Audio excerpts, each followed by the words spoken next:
Back in May of 2010, my best friend, Andy, and I wanted to make a video game that we thought was going to change virtual reality gaming and the horror genre forever. We were both out of the university, me with a degree in computer programming and him with digital art design. Both of us were avid gamers. I think we played a bit of just about everything. Racing, JRPGs, MMOs, sports, you name it. We wanted to make a game unlike anything you could get coming from overseas. You could call it an ambitious goal for a couple of aspiring indie gamers, but both of us were ambitious guys. Andy was a big fan of horror, and was actually the first to come up with the idea. We had heard of the four-dimensional theaters that were being introduced in places like Korea and London, where you weren't just watching a movie, but feeling it and smelling it. If the movie was set in a pine forest, there were triggers that would release the scent of pine to the audience. Likewise, if the characters were standing on the windy deck of a ship, fans would start blowing to mimic the conditions of the movie in the theater. All of it was to create a more realistic, interactive experience for the viewer, and we thought it would be awesome to try to implement that with a 4D game. Obviously, we didn't have the manpower to make an entire game by ourselves. We were in a lot of debt because of school and wouldn't have been able to afford the virtual reality hardware in our wildest dreams. That, and we had no idea how to develop the technology needed to create the 4D gaming experience. Throughout the following summer, we networked like crazy, pitching our ideas to different developers, both indie and big time. There was interest, but the 4D concept was still very much in development, and no one was sure they wanted to invest time and resources in it without the assurance that it was going to hit off. I won't bore you with the details of how it happened, but we finally hit a breakthrough in September when an independent company called Systelien contacted us after our attempts to pitch the idea to them. They thought it had potential, and were interested in onboarding us as writers and programmers. The company itself would take the rights for the game, of course, and there would be a team that would make the final decisions during all stages of development. It was still more than we could have ever hoped for. There was a team of 150 people, a third of which were hardware developers. The controller was built into a padded, inclined chair with a minimalist headset that fitted around the player's eyes and ears. The joystick and buttons could be swapped on the arms to accommodate if the player was left-handed or right-handed. Really high-tech, right? Where the money was really sunk was the environmental simulators and the sensors and nodes that would be attached to the player's body to monitor their physical status. Like I said, the game was meant to be a horror game. We settled on the story of an unnamed character going into a haunted mansion to get rid of evil spirits, and getting stalked by a demon. The most cliched plot and setting you could think of, but that was what we were going for. We wanted something that wouldn't easily be associated with fear. The idea was that the demon fed off fear, and would find you more easily if you were afraid. First it would scare and drive the character crazy, and then it would kill him or her. The monitors attached to the player analyzed the physical signs that the player was afraid. Rapid heartbeat, dilated pupils, harsh breathing, clammy or sweaty skin, etc. And used that information to determine how aggressively the demon would act. You could think of it as a social experiment. You could see how well a person would stay calm under pressure. Theoretically, a completely calm person could make it through the entire game without much danger. But the scares and the atmosphere wouldn't let you go through the first level without making you anxious. The real fun started once the demon came after you. We wanted to keep it subtle. No jump scares. That was cheating the player out of the experience. If you think about it, people with real paranormal experiences never report a demon breaking through a glass window and going for your throat.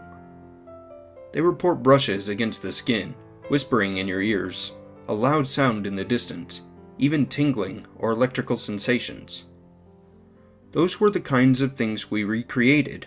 We programmed the system to deliver these audio and sensory cues when the player reached a certain level of anxiety.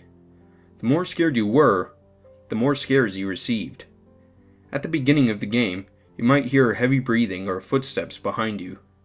You might even feel cold spots as you navigated the mansion. As you progressed and became more tense, you might feel a grip on your arm, from a blood pressure-like cushion on the chair that tightened around the muscle, or a hiss directly in your ear along with the feeling of breath. It was elaborate and took forever to produce, but when they hooked you in, it was amazing. I had the privilege of being one to test it as it was being produced. They put me in the chair, turned off all the lights, and would play the game through the headset as well as project the images you were seeing onto a wall so that the team would see it too. The graphics were realistic. They got the rooms of the mansion down to the last detail. About a year and a half after the sensors were developed and implemented into the system, we started looking for beta testers. We started advertising in magazines and message boards for people to come in blind and play the game, giving any criticism or reporting any glitches they experienced. The majority of the feedback we received was positive, and after several revisions, we could safely say that we had a successful project. Of peculiar note were the reports from the beta testers in which they claimed to get the feeling that someone was in the room with them, or that they were getting tingling or hot-cold sensations in part of their bodies where the notes were not attached. The room where the chair and the interface were located were kept clear, aside from the player, as often as possible. The team was separated from the room by a one-way mirror. We would have been able to see if anyone was in the room apart from the player, and in 9 out of 10 cases when this was reported, there was no one. The other 1 out of 10 were when a technician was coming in to check the interface. There were times when we would disable and re-enable certain audio and sensory simulations to further test which ones gave more stimuli than others. During one playthrough, the player might have had the cold spots, and then during the next, those would be disabled. We never told the players which ones were activated and which were not. The strangest cases were when someone playing the game for the first time would report a cue when it was clearly disabled. In one particular case, a middle-aged woman reported her hair being tugged gently. I can tell you right now, that had not been programmed into the game at that point in time. It was an odd occurrence, but one that could have been easily chalked up to the imagination. Actually, we assumed that most of the cases like this were due to the power of suggestion. We just cautioned the rest of the beta testers not to talk about what they went through so that the people coming in could get as authentic an experience as possible. As tends to happen in these situations, people started spreading rumors. Some of my favorite rumors were the ones that made the Systelien staff out to be cultists, who were secretly sacrificing the beta testers to the demon portrayed in the game. I have no idea how that one held up as long as it did, since there were absolutely no reports of injuries on or off site, and every single one of the testers came out of the building alive. The internet and gossip does strange things to people, I guess. However, it was rumors like that that were starting to give Systelien a bad reputation. We decided it was time to bring in the media to defeat some of these rumors. We hadn't wanted to have reporters before for fear that other gaming companies would try to copy our methods, but now seemed like as good a time as any. We got several offers and wound up taking one from a popular gaming magazine. The reporting team came in and interviewed us about the games and the 4D techniques we used. We used the opportunity to show them around the building and debunk the rumors about animal and human sacrifice. It was pretty funny, actually. After the interview, the reporting team wanted to try out the game for themselves. They all had good things to say about it, and when the article was published, donations and other requests for interviews began streaming in. Andy and I said we should have let the media come in sooner for all the benefits we were getting. The more we searched Systelien's message boards, the more we started noticing threads crop up about people who claimed they were experiencing the things in the game after they had left Systelien and gone home. They were going through the same supernatural phenomena in their everyday lives as they had in the game. In every claim, they said that they would feel as though someone was getting very, very close to them, looking over their shoulders and breathing down their necks. I guess that was one thing about the demon in the game that we had neglected to mention. It had no sense of personal space. The reports eventually involved both minor and violent poltergeist activity, and people would be going through this for days afterward. The reports helped spread the word even more, but it didn't help the persisting rumors that the testers were being possessed. The most popular thread where the reports were being archived affectionately called the demon causing these incidences the Systelien demon, or the Systelien Specter. I like the Systelien Specter better. Then came the day when a young man, only 17 years old, we'll call him John, claimed that he wanted to file a lawsuit against us as he had been scratched during his time playing the game. As I remember it, John had been doing fine up until he had reached the basement of the mansion, and then had screamed for us to let him out. The only evidence of the scratches were pictures taken after he had exited the building. The scratches shown on the pictures were deep and red, clearly not something that had been dealt by a human. Maybe by a machine, but an inspection of the chair revealed no sharp parts sticking out. The lawsuit was eventually dropped since there was no way to prove he hadn't scratched himself prior to coming in. It's not like we do a full body examination before sitting our testers down into the chair. It was at this point we decided to stop bringing in random beta testers and test the game ourselves for the last stages of development. I was one of the first to be strapped in. They had added so much stuff to the gameplay and so many more cues that I barely recognized it from the first time I had played. I remember going down the foyer staircase after exploring a series of darkened hallways lit by old Victorian-era lamps, feeling my palms sweat and the hairs on the back of my neck standing on end. The wind outside the mansion had been howling for the last half hour, and it sounded like someone was whistling a funeral march.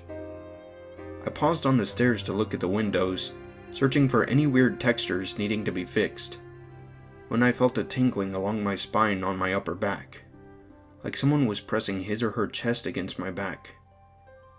It wasn't just in the game. I could feel the press in reality. I reached up and felt only the chair.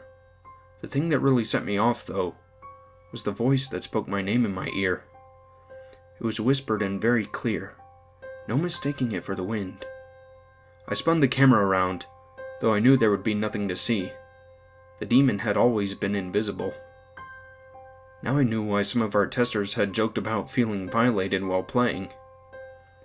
I just assumed Andy had played a joke on me, but he swore up and down that he didn't put any coding in the game for the demon to say the player's name. That would have been my department, not his. He just designed skins. Still, I remained convinced that someone was just having fun with me. There wasn't even a place to input your name. Someone must have pre-recorded it. I played through the rest of the area and then headed home to file my report. It was another late night. I had been pulling the late shift for a couple of weeks as our deadline was drawing closer. We'd been having decent weather until about 2 a.m. when the wind picked up and the rain was coming down in buckets. Andy and I had come from the Midwest and were used to bipolar weather. I just worked on and paid it no mind. Until the power went out, anyway. I grabbed my flashlight, feeling all the anxiety from my time in the game returning. This was a different story though, and I knew that. My house wasn't haunted, and I had never believed in ghosts for my entire life. My brain said it was ridiculous, but my pounding heart told a different story. I couldn't help but feel every draft and hear every creak of the floorboards as I went down to the generator, which, of course, was in the cellar. The wooden steps led me down into the darkness, and I have to admit that by the time I reached the concrete, I was considering just going back upstairs and burrowing myself into my bed. I forced myself to cross the floor to the generator and turned it on. Immediately, the backup lights flickered on, casting a red hue over the dusty shelves and rusty tools on the workbench. So, now I got to be in hell too. The way back wasn't nearly as bad as the way down, and I reminded myself that everything I had experienced in the game had just been that. In the game. There was nothing to worry about. The demon, the Systelien Specter or whatever, was an enemy made out of ones and zeros. it couldn't do anything to me. I was halfway up the stairs, about the same point I had been in the game when I had heard my name, actually, when I distinctly felt someone tightly grab my wrist. As in, squeezing like my wrists were being juiced tight. I screamed and dropped the flashlight, which went off on impact. There was no one there, but I still slapped at where I imagined the hand had come from and clambered up the stairs. I didn't stop until I was out the front door and in my driveway, getting drenched and not caring. I whipped out my cell phone and punched in Andy's number. He said he knew how I felt. During his test playthrough, he had accidentally backed his character into a fire since he had been so busy keeping an eye on the rest of the room. We had all laughed at the mistake, but he hadn't mentioned that the fact after we had taken him out of the game, he had felt a burning in his lower calf. Later, when he looked at his leg after getting home, he discovered that he had a first-degree burn right where his character had touched the fire. I drove to his house and looked at his leg myself. He had already spread ointment on the area and bandaged it up, but when he pulled it back, I was staring at a red and swollen burn wound. Out of morbid curiosity, I called the other members of our team who had tested the game that day. It was the same story all around. In the game, Jill had stood in front of a window that had shattered, and then cut her hands while picking up the jagged pieces of a ceramic vase that had suddenly fallen to the floor. Matthew's character had been crushed by a falling bookshelf, and then, when he had been getting into his car, his door had closed when he wasn't ready and 3 fingers had been broken. I looked at my wrists again, where dark purplish bruises were forming.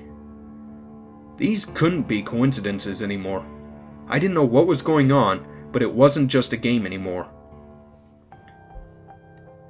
The next day was a holiday, so everyone at Systelien was off.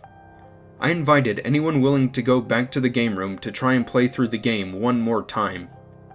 Andy and I had gone through the possibilities. The point of the entire game had been for the character to go into the mansion to exorcise the demon. They could do it by collecting special candles and then lighting them in a circle in the attic of the mansion.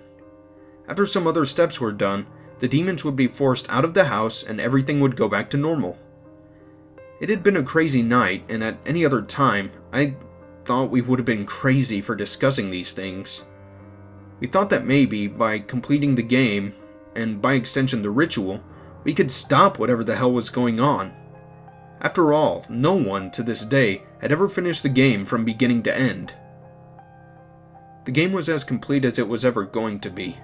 Andy volunteered to play, for which I was grateful. Maybe it was cowardly, but I didn't want to be the one to go in. The room was frigidly cold as we attached the nodes. We threw a blanket over Andy to make sure he didn't freeze. The rest of us, 5 in total, not including Matthew, who had gone to the hospital to treat his hand, gathered behind the one-way glass to watch. It was eerie, watching his progress through the game. I knew all of those corridors so well, having labored over their game files for months. Yet now, everything looked new, now that I was sure that I knew what the game was capable of. I watched Andy's heart rate rise and fall on my monitor. His skin temperature analyzers went haywire as he rounded every corner. As was supposed to happen, he felt the demon close in when his fear spiked. But this time around, its interactions were low-key, almost subdued. I fought against my suspicion that it was just biding its time. The demon was made of ones and zeros. Numbers can't hurt anyone. I thought this even as I rubbed my bruised wrists. It took 4 hours for Andy to make it all the way through. He didn't even take a bathroom break. He just wanted to get this done as much as we did. He crept through the halls, doing his best to keep calm despite the advances of the demon. He collected the 6 candles needed for the ritual and made his way up to the attic. Then, things started happening that were definitely not in the programming. The paintings and potted plants in the game began shaking and flying off the walls, clearly aimed for his character. In the safety of the monitoring room, 2 filing cabinets overturned before sliding across the floor and knocking down 2 staff members. Wires attached to the wall disconnected and sprayed sparks around the room. Grabbing a fire extinguisher, I prepared to extinguish any flames that cropped up. Andy had placed the candles on the floor of the attic and was using an old lighter to light them. He was able to get the fourth candle lit before he suddenly buckled in his chair, screaming for us to stop the game. When we rushed in, I saw his hands flailing as though he was trying to tear off the nodes and sensors glued to his body. Maybe that was part of it, but when I got a closer look, I realized he was fighting with something invisible that was holding him down on the chair. His shirt and face had been slashed and blood dribbled from the wounds. I was afraid that I was going to break his arm since I was pulling so hard to get him off the chair. Finally, we got him free and out of the room, slamming the door behind us. Andy's character had already died, and the game over screen mocked us as we scrambled to call an ambulance.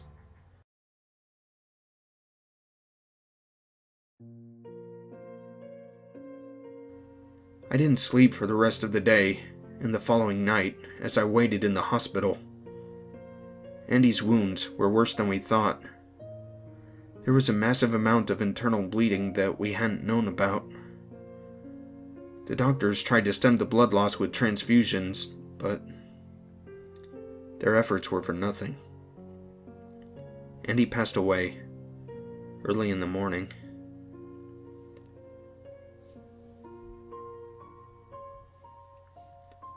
A week later, I saw a news special about the death and its connection to the game in Systelien.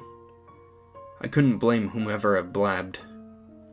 The police blamed Andy's death on the system malfunctioning, as though that could explain the scratches and the internal trauma. Our supervisors didn't care. They ordered the project to be shut down, and I was grateful. I never wanted to see that game again. The only way I was ever going back to the Systelien building was if that room was demolished and the chair dismantled. Though, to be honest, I wouldn't have been surprised if anyone who had tried to take it apart was attacked as well. I left the company when the announcement was made that the game would be discontinued.